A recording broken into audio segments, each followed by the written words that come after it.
C'est parti pour une petite leçon sur les fractions décimales pour la semaine 3. Alors, dans l'exercice numéro 1 de la page 30, numéro 1, page 30, on va te demander d'écrire trouve le nombre décimal qui correspond à chaque fraction. Donc le nombre décimal qui correspond à ça, à ça, à ça, etc. On a vu dans l'exercice des 6 écritures comment passer d'une fraction à un nombre décimal. Ici, on va le voir, mais en version ligne graduée. Regarde ici. C'est l'exercice habituel. Là, on a 4 dixièmes, 8 dixièmes, 15, 19. Souviens-toi que 1, c'est 10 dixièmes. 2, c'est 20 dixièmes. Donc, quand on continue les fractions, on a 22 dixièmes, 27 dixièmes. Ça, c'était OK. Donc maintenant, on veut l'écrire en nombre à virgule. Eh bien, regarde, prenons 15 dixièmes.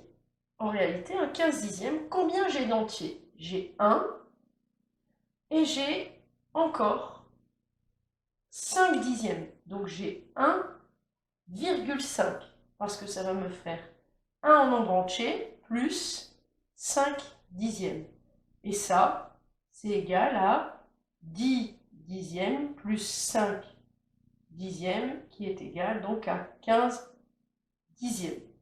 Quand tu travailles avec les 6 écritures, tu apprends à passer de 15 dixièmes au nombre à virgule. Souviens-toi, soit on le met dans le tableau, unité, dizaine, centaine, dixième, centième, millième. La virgule, elle est là. Et si j'ai 15 dixièmes, eh bien, ça me fait 1,5. Il y a plusieurs moyens de passer de l'un à l'autre. On peut aussi s'imaginer que la virgule est au bout et que je la recule d'une case puisqu'il n'y a qu'un seul zéro.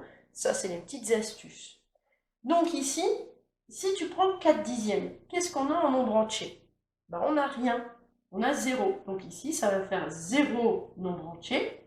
Et combien de dixièmes? 4, 0,4. 0 et 4 dixièmes. 1 et 5 dixièmes. 1 et 5 dixièmes. À toi de jouer. Pour les autres fractions, tu dois trouver les nombres décimaux.